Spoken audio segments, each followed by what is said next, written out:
हफ्ते में एक दिन आता है जुमे का,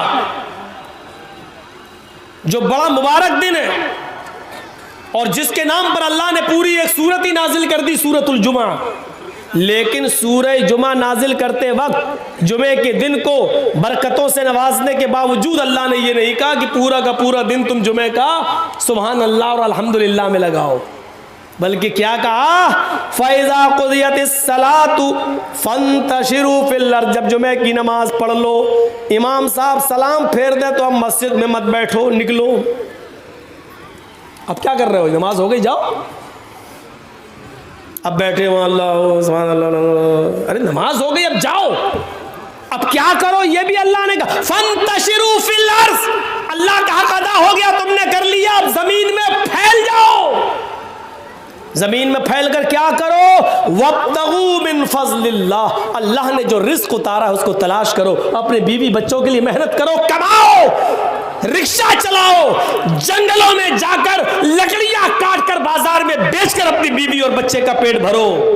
यह जिम्मेदारी तुम्हारे ऊपर है। रिस्क हलाल कमाओ, हलाल रोजी कमाओ, हराम तो घर बैठे मिल जाए।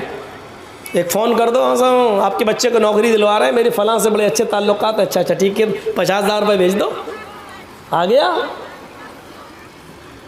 आज तो मेरा घर चली गया है, 1 महीना चल जाएगा, 1 महीने के बाद फिर दूसरी टोपी पहनाएंगे। कहा वब्तगू मिन फज़लिल्लाह, रिस्क तलाश करो अल्लाह का। जुमे का दिन भी पूरा का पूरा अल्लाह ताला ने ये कहा कि इबादत में गुजार दो, और ये बैठा हुआ है वहाँ अल्लाह अल्लाह, बीवी बच्चों को सबको छोड़े हुए अल्लाह अल्लाह। गौतम बुद्ध ने ऐसा किया था, शादी की, एक बच्चा भी पैदा हुआ, उसका नाम राहुल था, और जब वो गृहस्थी नहीं चला पाए बेचारे, बीवी बच्चों के झमेले में पड़ गए, तो बीवी छोड़ी, बच्चा छोड़ा, भाग गए जंगल में। और लोगों को क्या बेवकूफ़ बना दिया, हम सच्चाई की तलाश में जा रहे हैं, सत्य ढूंढने के लिए जा रहे हैं, और फिर वो पूरी जिंदगी उन्होंने जंगल में गुजारी, अल्लाह अल्लाह करते हुए, राम राम करते हुए, भगवान को याद करते हुए, और लोगों में मशहूर हो गया बुद्धिस्टों में कि वो तो सच्चाई की राह में अपनी बीवी को त्याग करके, अपने बच्चे को छोड़कर, अपनी बीवी को छोड़कर सच्चाई की तलाश में चले गए। सच्चाई की तलाश में उन्होंने अपनी पूरी ज़िंदगी जंगल में गुजार दी। अल्लाह के रसूल ने ऐसी ज़िंदगी गुजारने से मना किया है कि जंगलों में चले जाओ और अपनी बीवी बच्चों को छोड़ दो, नहीं, फरमाया कि बीवी का भी हक अदा करो, मजदूरी भी करो, मेहनत भी करो। इबादत के बाद सबसे पहले हुक्म क्या दिया, फ़ैज़ा क़ुज़ियतिस सलात, नमाज पढ़ ली। अब दूसरा हुक्म क्या है, फ़ंतशिरू फ़िल अर्ज़, ज़मीन में फैल जाओ। और उसके बाद ऑर्डर क्या है, वब्तगू मिन फज़लिल्लाह, रिज़्क़ रोज़ी तलाश करो, अल्लाह का फज़ल तलाश करो, हराम मत कमाओ। तुमने अल्लाह की इबादत कर ली, उससे मांग भी लिया। भाई दोनों सजदों के बीच में आप बैठे थे, दुआ की थी अल्लाहुम्मा ग़फ़िरली वरहमनी वहदनी वआफ़नी वरज़ुक़नी, आपने रिज़्क़ सब मांग लिया, रिज़्क़ भी मांग लिया, मग़फ़िरत भी मांग ली, रहम भी मांग लिया, आफ़ियत सेहत तंदुरुस्ती सब कुछ मांग ली, उसमें आपने रिज़्क़ भी मांग लिया। लेकिन मांगने से काम नहीं चलेगा, मांगने के बाद प्रैक्टिकल करके दिखाओ, यानी कमाओ और मेहनत भी करो, और फिर अल्लाह पर तवक्कुल करो, यानी अब आप मेहनत करो और भरोसा अल्लाह पर करो, इंशाअल्लाह हाथ पैर मार रहा हूं तो अल्लाह में देगा। दोनों चीज़ें, ये नहीं कि हमने मांग तो लिया नमाज में, वरज़ुक़नी, अल्लाह में रिज़्क़ दे, अब बैठ गए अल्लाह देगा, अल्लाह देगा, बैठ गए। क्यों, हमने मांगा तो है भी नमाज के बाद, अल्लाह से मांगा, अल्लाह देगा, अल्लाह देगा। ऐसे तो अल्लाह ने इब्राहीम अलैहिस्सलातु वस्सलाम की बीवी हाजरा के बेटे इस्माईल के लिए भी ज़मज़म का चश्मा जारी नहीं किया। हाजरा देख रही है मेरे बेटे के होंठ सूख चुके, और इब्राहीम मुझे अल्लाह के भरोसे पर छोड़कर चले गए, लेकिन अल्लाह ऐसे तो नहीं देगा कि हम हाथ पे हाथ धरे बैठे रहें। कुरान पढ़िए, हदीस पढ़िए, हाजरा अपने बच्चे के पानी के लिए दौड़ती है, पहले भागती हुई जाती है, सफा पहाड़ी के ऊपर चढ़ जाती है, दौड़ती हुई जाती है, सफा पहाड़ी के ऊपर चढ़ जाती है, और सफा से झांक कर देखती है कि देखे कोई कबीला रहता हो नीचे, अगर कोई गांव है, बाशिंदे हैं, कोई रहाइश है किसी की तो मैं नीचे चली जाऊं और अपने बच्चे के लिए थोड़ा सा पानी ले आऊं, लेकिन झांक कर देखती हैं बियाबान जंगल है। चलो वो एक और पहाड़ी है, उस पहाड़ी पर चलती हूँ, शायद उसके नीचे कोई बस्ती रहती हो। सफा से दौड़ती हो, मरवा की तरफ भागती है, कभी आहिस्ता चलती हैं, कभी तेज चलती हैं। मरवा पहाड़ी पर पहुंच जाती हैं, वहां से झांक कर देखती हैं, उधर भी कोई कबीला नहीं, कोई गांव नहीं, कोई बस्ती नहीं। सफा से मरवा, मरवा से सफा, सफा से मरवा, मरवा से सफा, सफा से मरवा, मरवा से सफा, फिर सफा से मरवा 7 चक्कर लगाती है। और 7 चक्कर लगाने के बाद थक गई, आ गई अपने बेटे के पास का, अल्लाह मेरे शौहर इब्राहिम मुझे और इस बच्चे को तेरे हिफ्ज़ व अमान में छोड़ के गए, तेरे भरोसे पर छोड़ कर गए। और मैं एक औरत हूं, जितना दौड़ना था मैंने दौड़ ली, जितनी मेहनत करना थी मैंने कर ली अपने बच्चे के पानी के लिए।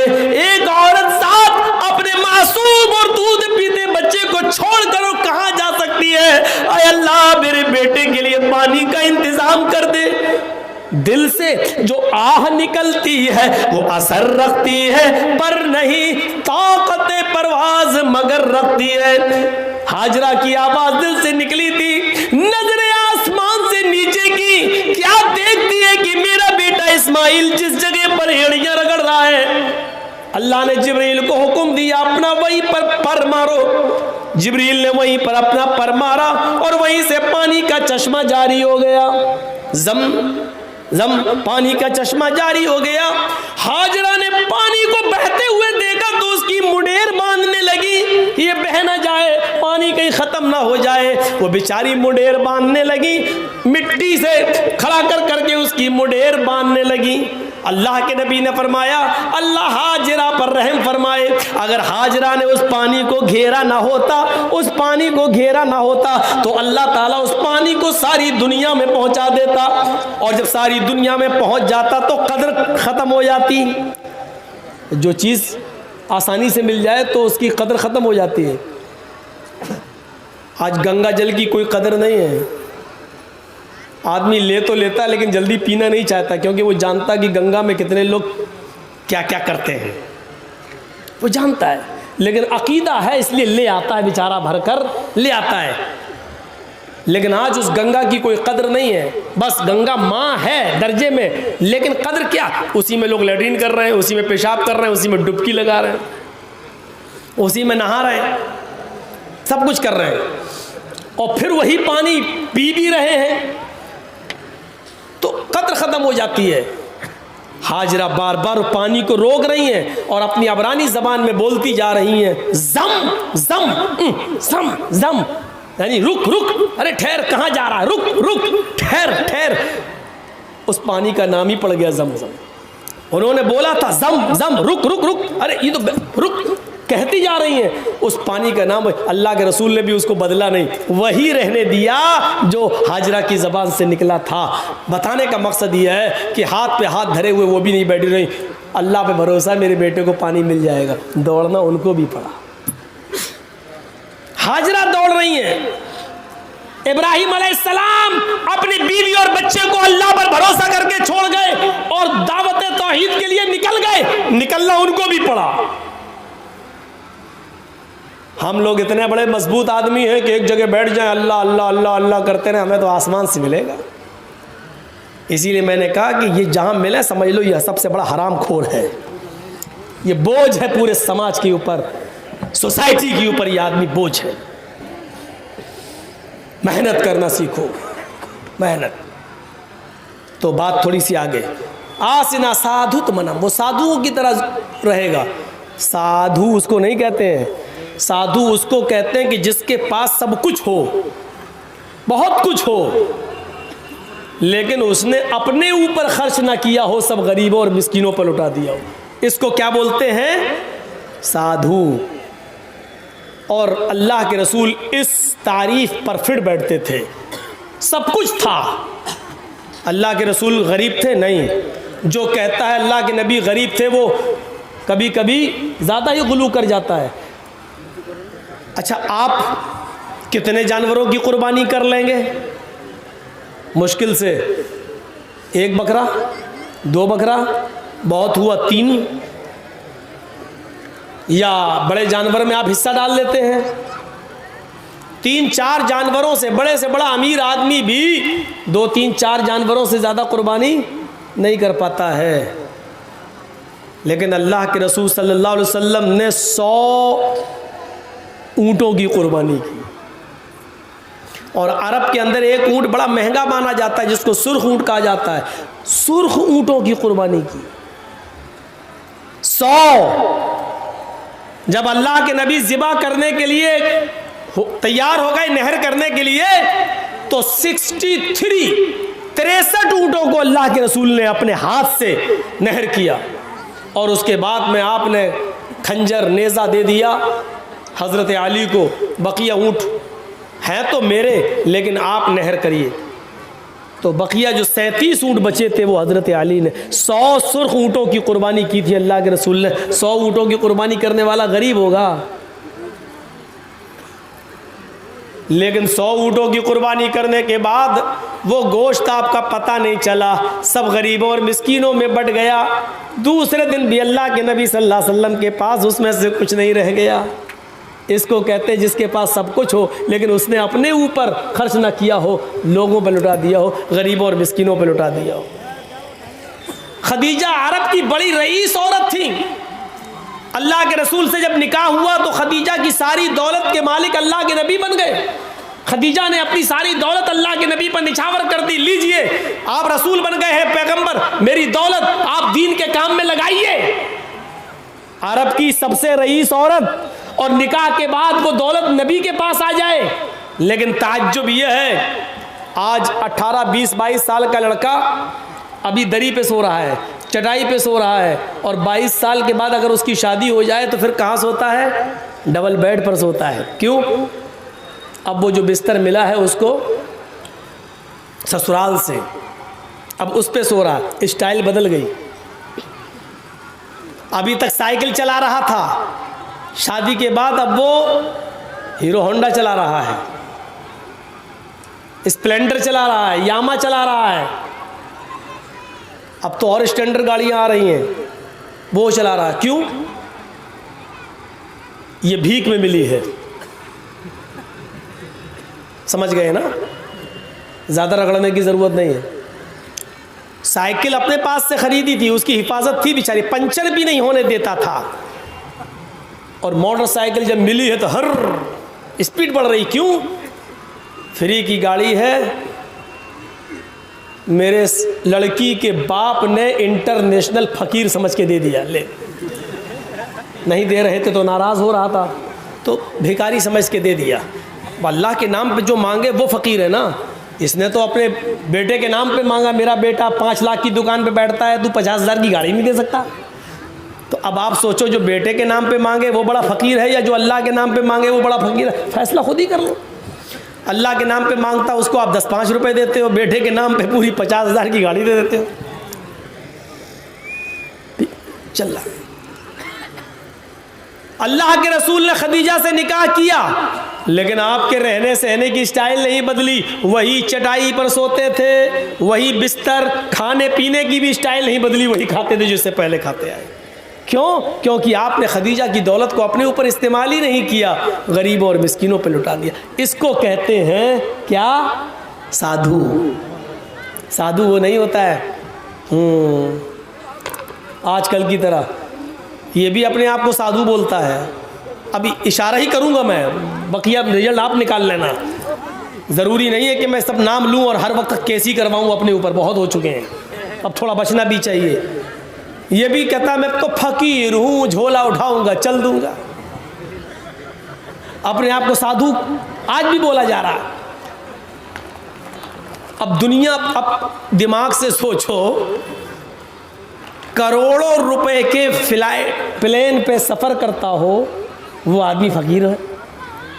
10 लाख रुपए का सूट पहनकर ओबामा का स्वागत करता हो वो आदमी अपने आप को फ़कीर कह रहा हो।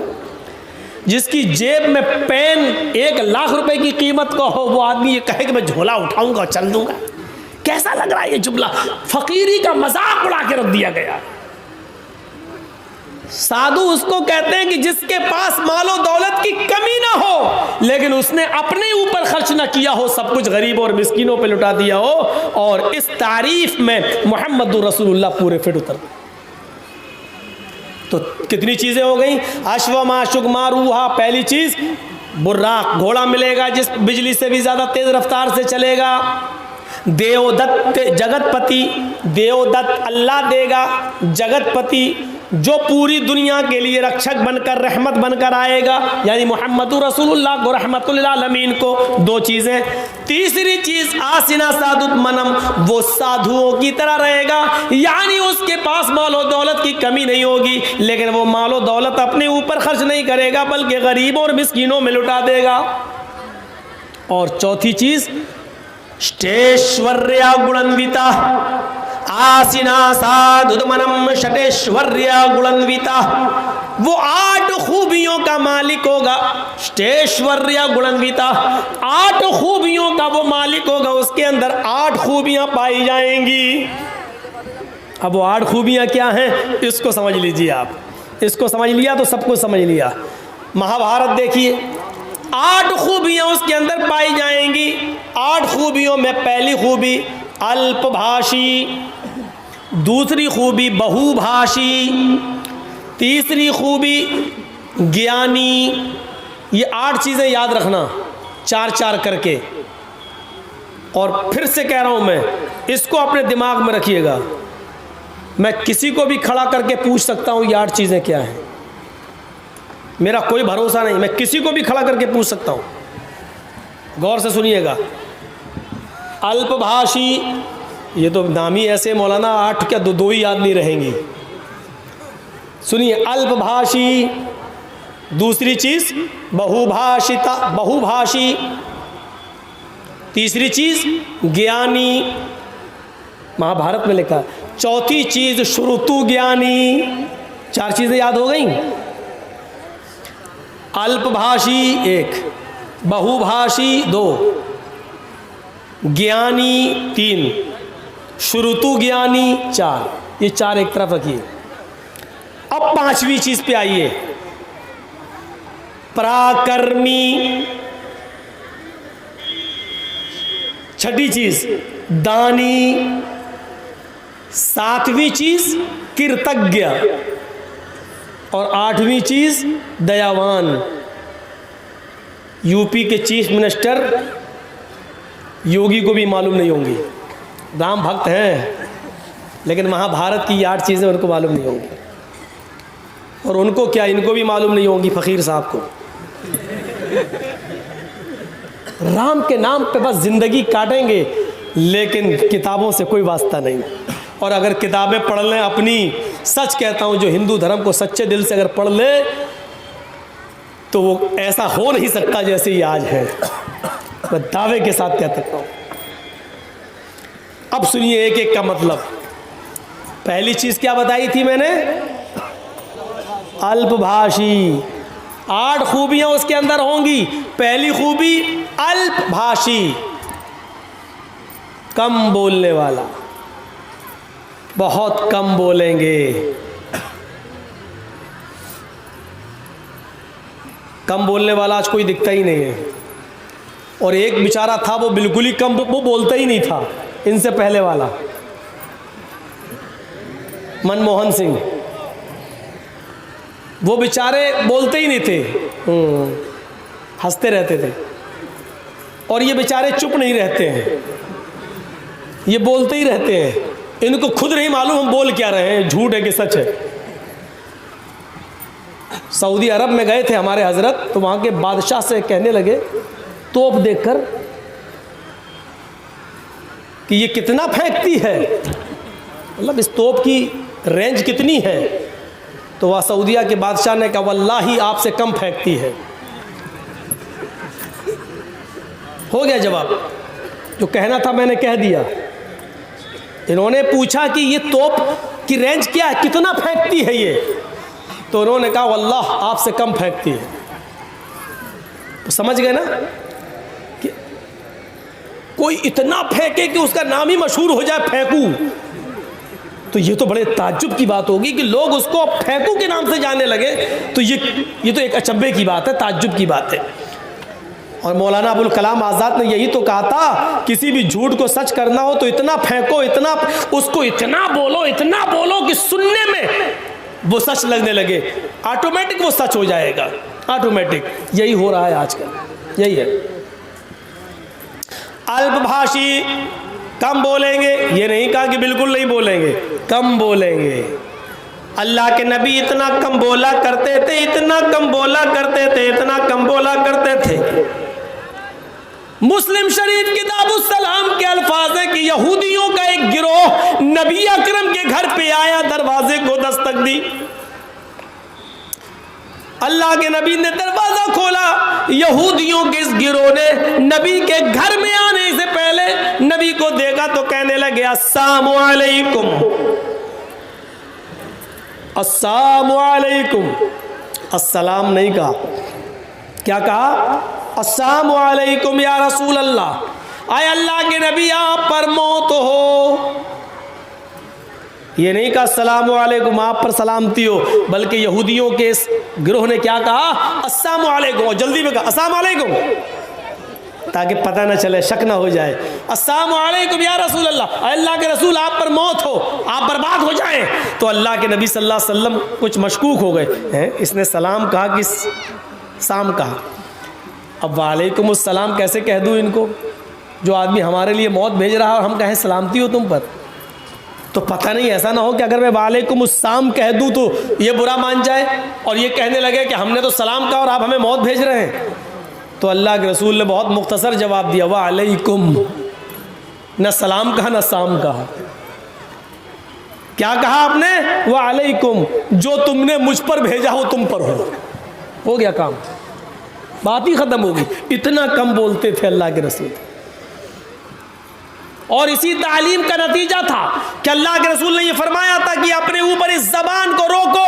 अल्लाह की कसम, इस जबान की वजह से बहुत से लोग जहन्नम में चले जाते हैं और बहुत से लोग जन्नत के मुस्तहिक हो जाते हैं। और इसी जबान की वजह से अल्लाह के नबी ने फरमाया, इन्नी उरीदु कुन्ना अक्सर अहलिन नार, आए औरतों की जमात, तसद्दक़ना या माशरन निसा, आए औरतों तुम ज्यादा से ज्यादा सदका करो, आए औरतों तुम ज्यादा से ज्यादा खैरात करो, क्योंकि मैंने तुम्हें जहन्नम के अंदर सबसे ज्यादा जलते हुए देखा। कुल्ना बिमा या रसूल अल्लाह, सहाबियात सवाल कर रहे हैं, अल्लाह के रसूल हम जहन्नम में सबसे ज्यादा औरतें होंगी? हाँ, क्यों?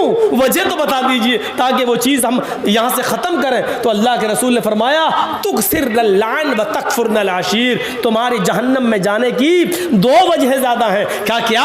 तुकसिर लान, तुम लान तान ज्यादा करती हो, बदतमीजी ज्यादा करती हो, जबान से उल्टे सीधे जुमले ज्यादा बोलती हो। दो चार औरतें जहां बैठी हों, आप क्या समझते हैं जलसे में सब खामोश बैठी होंगी? मुआयना करके देखिए, मेरी तकरीर समझ में नहीं आ रही होगी, कहेंगी तो बंगला मौलवी थोड़ी, ये तो उर्दू वाला है। तेरी चप्पल कितने की? अच्छा ये कहाँ से लाई, कौन सी दुकान से लाई?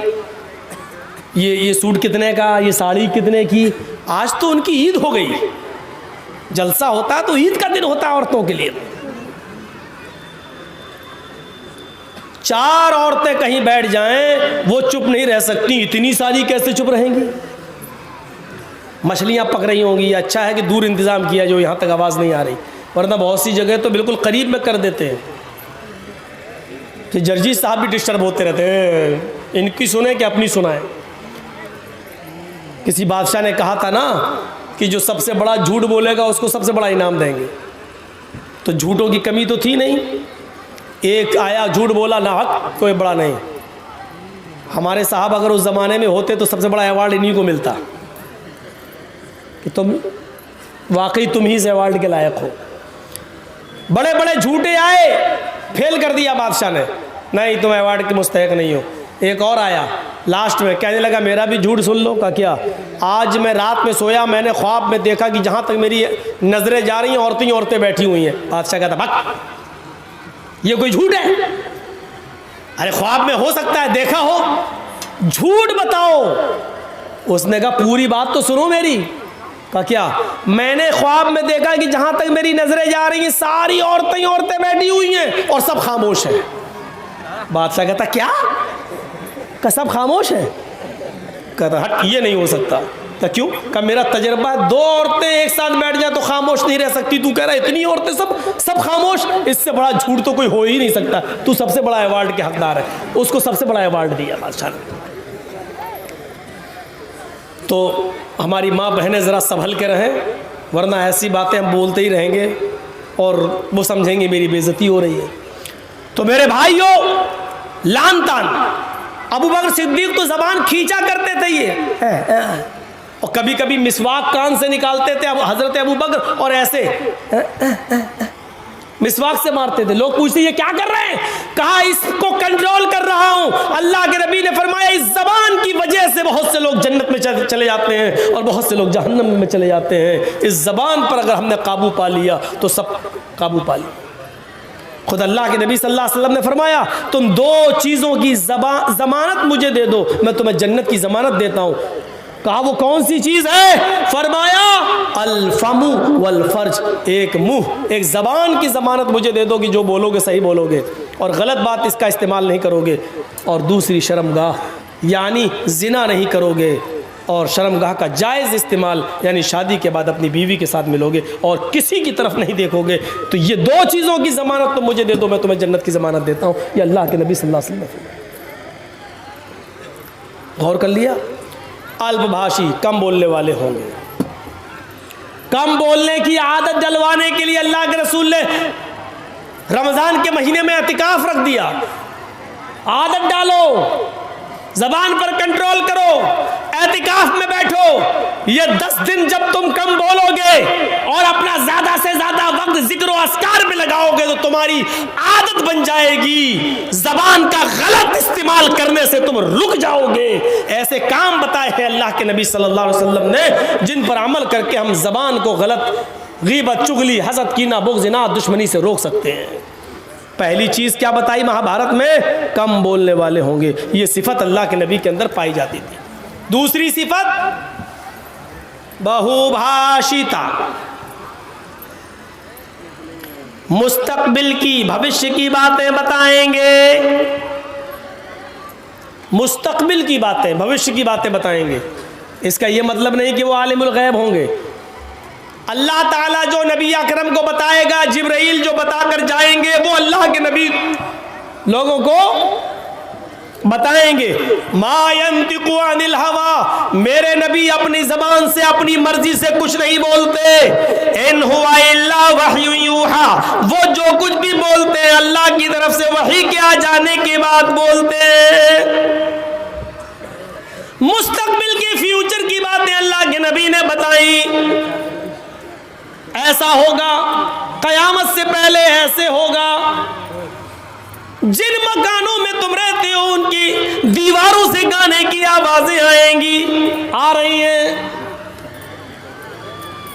शराब हद से ज्यादा बढ़ जाएगी, बोलने की जरूरत ही नहीं है। इंडिया का सर्वे है, हर 5 में से 1 आदमी शराबी है। 1 आदमी शराबी है। इस एतबार से अगर 1 करोड़ की संख्या मान ली जाए हिंदुस्तान की, तो उसमें 20 लाख शराबी। एक मिसाल दे रहा हूं, 1 करोड़ नहीं है, 100 करोड़ है। अगर 1 करोड़ की तादाद मान ली जाए हिंदुस्तान की, तो उसमें 20 लाख शराबी है। 100 करोड़ की तादाद मान ली जाए हिंदुस्तान की, तो उसमें 20 करोड़ शराबी हैं। और 20 करोड़ शराबी में 10 करोड़ सिर्फ मुसलमान ही मुसलमान हैं। और बकिया 10 करोड़ के अंदर हिंदू, सिख, जैनी, क्रिश्चियन, यहूदी, बुद्धिस्ट, जैनी, ये सारी कौमें मिलाओ तो 10 करोड़। आधे सिर्फ मुसलमान हैं और आधे में सारी कौमें शामिल है। ये इंडिया का सर्वे कह रहा है। जिस मजहब के गाइड ने, रहबर ने, रहनुमा ने, मोहम्मद रसूलुल्लाह सल्लल्लाहु अलैहि वसल्लम ने जिस शराब को जितना ज्यादा हराम करार दिया है, आज उसी कौम के, उसी नबी के मानने वाले आज उसके दिलदादा बने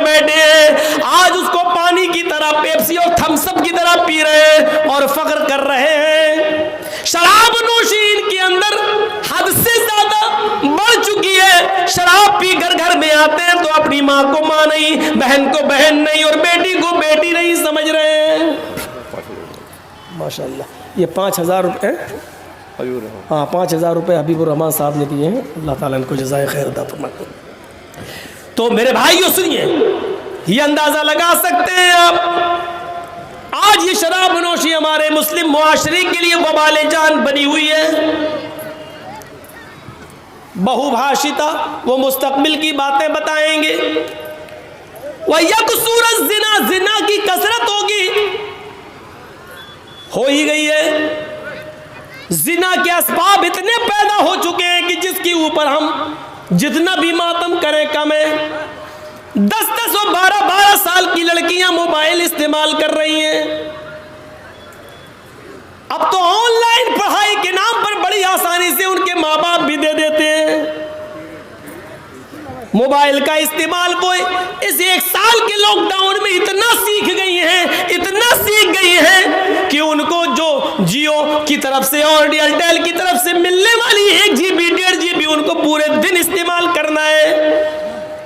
फिर रात की तारीकी और अंधेरे में माँ बाप जब सो जाते हैं तब आपकी बेटी पढ़ने के बहाने अलग रूम में जाती है और फिर वो क्या क्या देखा जा रहा है वो सब बताने की जरूरत नहीं है। आज सूरत हाल ये हो चुकी है कि महाराष्ट्र के नागपुर के अंदर बाकायदा ये मीटिंगें हो चुकी हैं कि किस तरीके से मुसलमानों की लड़कियों को अपने घर की बहू बनाया जाए। कॉलेजेस में, ऑफिसों में वैकेंसी के नाम पर कितनी जगह खाली है लेडीज की, और अल्पसंख्यक लोगों के लिए मुसलमान बेचारे भरमार लगाए हुए हैं। फला कॉलेज में हमारी बेटी का एडमिशन हो जाएगा, जगह खाली है, और अकलियत के लिए जगह खाली है। अकलियत के लिए फार्म भरते हैं, लड़के जा रहे हैं तो उनको कहा जा रहा है जगह फुल हो गई, लड़कियां जा रही हैं तो उनको फौरन एडमिशन मिल रहा है। फिर जहां आग और पेट्रोल एक जगह पढ़ेंगे, एक जगह होगा, जाहिर बात है फिर माँ बाप भी नहीं रोक पाएंगे। और कितनी कोर्ट मैरिज हो रही है महाराष्ट्र के अंदर, आप कुछ नहीं कर सकते क्योंकि आपकी बेटी 18 साल से ऊपर की हो चुकी है और कोर्ट ये कह कर निकाह कर रहा है कि लड़की को पूरी आजादी है अपना हम सफर चुनने की। मेरे भाइयों, ये सब कुछ इसी मोबाइल की देन है। इसी ने जिनाकारी के सारे असबाब और रास्ते खोल दिए जो आज हमने अपनी बेटियों के हाथ में दे रखा है। यहां सुन सब रहे हैं लेकिन किसी एक की मजाल ऐसी नहीं कि सुनने के बाद जाए और अपनी बेटियों के हाथ से मोबाइल छीने कि मेरी बेटी तुम्हें मोबाइल की क्या जरूरत है, तुम तो मेरे घर की जीनत हो, तुम तो मेरे जिगर का टुकड़ा हो, तुम किसी अपनी सहेली से बात करना है तो मेरे मोबाइल से बात कर लो, लेकिन मेरी बेटी तुम मोबाइल क्यों रखोगी, तुम मोबाइल क्यों चलाओगी। आज किसी बाप के अंदर इतनी हिम्मत नहीं जो अपनी बेटी से ये कह सके। अल्लाह के रसूल ने भविष्य की बातें बता दी और यहां तक बता दिया, निसाउन कासियातुन आरियातुन मुमीलातुन व माइलात। ओ लोगों, एक ऐसा जमाना आ जाएगा तुम अपनी आंखों से देखोगे औरतें लड़कियों को कि तुम देखोगे कि वो कपड़े तो पहने हुए होंगी, उनके जिस्मों पर कपड़े तो होंगे आरियात, लेकिन कपड़ा पहनने के बावजूद भी वो नंगी होंगी, कपड़ा पहनने के बावजूद भी बोरियां होंगी, कपड़ा पहनने के बावजूद उनके जिस्म नुमाया होंगे। आज कपड़ों की फिटिंग देख लो, इतने टाइट कपड़े कि कपड़ा सुन लो मेरी बहनों, सुन लो मेरी माओ, सुन लो और मेरी कौम की बेटियों फिर सुन लो, जो लड़की इतना टाइट शलवार कमीज ही क्यों ना पहने, साड़ी क्यों ना पहने, इतने टाइट कपड़े पहनने की कपड़ा पहनने के बाद उस औरत या उस लड़की के जिस्म का फिगर दिखाई दे रहा हो, उसकी बाहें दिखाई दे रही हो, उसके शरीर का, उसके जिस्म का फिगर दिखाई दे रहा हो कि ये इतने सेंटीमीटर होगा, ये इतने इंच होगा, ये सारी चीजें अगर नुमाया हो रही हो तो वो जिस्म चाहे कितना ढका हुआ हो ये नंगे में शुमार है, ये औरिया में शुमार है, ये बढ़ानापन में शुमार है। अल्लाह के नबी ने ऐसी औरतों के लिए कहा है आरियात कासियात, कपड़े तो पहने हुए होंगी, आरियात लेकिन नंगी कहलाई जाएंगी। दुनिया फैशन परस्त कहे, आज की फैशन कहे, तुम उसको ये कहो कि आजकल का फैशन है, लेकिन मुहम्मदुर रसूलुल्लाह की शरीयत में उनको नंगा कहा जाएगा। वो आरियात है, वो बरहना है, वो नंगी है। मुमीलातुन व माइलात, लड़कों से बातें करती हो, लड़कों की तरफ माइल होती हो, और लड़के भी अब उनकी तरफ झुकते हो, यानी हंस हंस कर बातें करती हो, गुफ्तगू करती हो, इतना मेकअप करके निकलती हो कि उनको देखकर लड़के फरेफ्ता हो जाए और ये भी उनके ऊपर माइल हो जाए। जब तुम ये देख लो अपने जमाने में और ऐसा माहौल देख लो, तो ऐसी औरतों को देखकर सोच लेना, ला यदखुलनल जन्ना वला यजिदना रिहा, ऐसी औरतें जन्नत के अंदर दाखिल न होंगी। जन्नत तो दूर, जन्नत की खुशबू भी नहीं मिलेगी, जन्नत की खुशबू से भी महरूम हो जाएंगी। हमारे और आपके ऊपर है अपनी बेटियों को कैसे पहनाना है, कैसे कपड़े पहनाना है, क्या पढ़ाना है, कहाँ जाना है। यहाँ अच्छी बात है, अल्लाह का शुक्र है, सुना है लड़कियों का मदरसा चल रहा है, तालीम निस्वा बहुत ज़रूरी है औरतों की, लेकिन याद रखिएगा मेरे भाइयों, मदरसे के लोग मदरसे तक जिम्मेदार हैं। मदरसे के बाद जब आपकी बेटी आपके घर आएगी तो आप जिम्मेदार हैं, आपको देखना पड़ेगा। ऑनलाइन पढ़ाई माहौल है दीजिए, लेकिन आप वहां बैठिए, आपके पास टाइम नहीं है। आप अपनी बीवी को वहां बिठाइए कि मेरी बच्ची के पास बैठे, भाई को बिठाइए कि वो आपके पास बैठे। 1 घंटा 2 घंटा कमरे में बंद होकर वो पढ़ रही है ऑनलाइन, और 2 घंटे के बाद फिर पढ़ाई खत्म, फिर हाँ थोड़ा सा काम कर रही हूँ। अब क्या काम कर रही, मैं ये नहीं कह रहा हूँ बदगुमानी करिए, लेकिन ये दरवाजे हैं, दरवाजे, चोर दरवाजे, चोर। सर्दियों के दिन का तो लड़कियां दुआ मांगती हैं, अल्लाह सर क्यों अच्छा मौका होता है, लिहाफ अंदर डाल डाल के व्हाट्सएप चलाती हूँ। कौन देख रहा है, सर्दी है, हमारी बेटी सो रही है और पता चला कि अंदर मोबाइल चल रहा, व्हाट्सएप चल रहा है, गुफ्तगू चल रही है। इन चीज़ों ने दरवाजे खोले। आपको मालूम है हजरत मरियम की किफालत कर रहे थे हजरत जकरिया, और जब मरियम के पास मेहराब के अंदर, मस्जिद के अंदर बेमौसम फल आ गए। बेमौसम फल का मतलब समझ रहे, सेब का मौसम नहीं सेब देखा, केले का मौसम नहीं केला देखा। किसने? हजरत जकरिया ने। सूरह मरियम पढ़िए मेरे भाइयों। जैसे ही हजरत जकरिया ने मरियम के पास बेमौसम फल देखे, ये वही मरियम है जो इतनी पाक दामन है कि जिनको उनके किसी शौहर ने, किसी मर्द ने नहीं छुआ। अल्लाह ने इसी मरियम से ईसा को पैदा किया। ये वो मरियम है जिनकी पाक दामनी का ऐलान अर्श वाले ने, अल्लाह ने किया है। ये मरियम है जिनकी पाक दामनी का ऐलान अल्लाह ने किया। लेकिन इनके पास मस्जिद के अंदर जब बेमौसम फल देके जकरिया ने, इनकी सरपरस्त ने जब बेमौसम फल देके, तो हजरत जकरिया को गुस्सा आया। उन फलों को देखकर मरियम की तरफ देखा, अन्ना लके हाजा, आए मरियम ये क्या है, ये फल तेरे पास कहां से आ गया? तरबूज का मौसम नहीं तरबूज देख रहा हूं, खरबूजे का मौसम नहीं खरबूजा देख रहा हूं, आम का मौसम नहीं आम देख रहा हूं, ये बेमौसम फल तेरे पास कहां से आए? नेक थी, पाक दामन थी, किसी मर्द से उसने बात तक नहीं की थी, कोई उसका बॉयफ्रेंड नहीं था, इसलिए दिल की आवाज दिल से कहती है, आए जकरिया, आए मेरे सरपरस्त, आपने मुझे पाल पोस कर बड़ा किया है, मैं आपको धोखा कैसे दे सकती हूँ? ये किसी लड़के ने नहीं दिया है।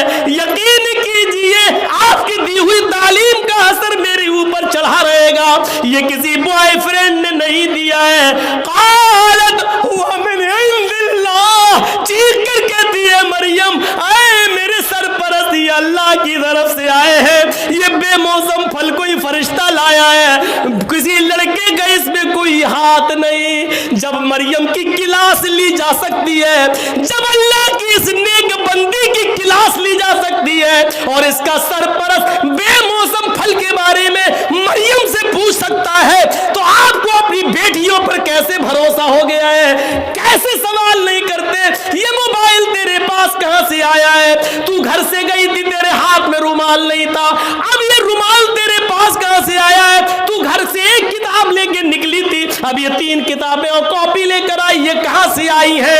तेरे मोबाइल में बैलेंस नहीं था, आज 200 रुपए का बैलेंस ये तेरे मोबाइल में कहां से आ गया है? तेरे मोबाइल में तेरे डैडी, तेरे अब्बू के अलावा किसी का नंबर नहीं था, ये 4-5 जगहों की मिस पहले पड़ी है, ये नंबर किसके है? तुम्हें शर्म नहीं आ सकती? तुम अपनी बेटियों से ये सवाल नहीं कर सकते हो? जब मरियम से सवाल किया जा सकता है, वो मरियम जिनको अल्लाह ताला ने पाक दामन कहा है, जिसकी पाक दामनी का ऐलान अल्लाह ने किया है, जब उस पाक दामन औरत से सवाल किया जा सकता है, तो हम और आप कौन है? मेरे भाइयों, अपनी बेटियों पर इतना भरोसा किए बैठे हैं। करना पड़ेगा हिसाब, लेना पड़ेगा हमें अपनी बेटियों का हिसाब, और नहीं लेते हो तो तैयार रहो, पिलानेंगे हो चुकी हैं हमारी बच्चियां, दूसरों की बहुएं बनेंगी और गैर मुस्लिम बच्चे पैदा करेंगी। अब उनके पेड़ से पैदा होने वाले बच्चों के नाम लक्ष्मण, रामचंद्र, हनुमान, यही सब रखे जाएंगे। इंतजार करो आप उस वक्त।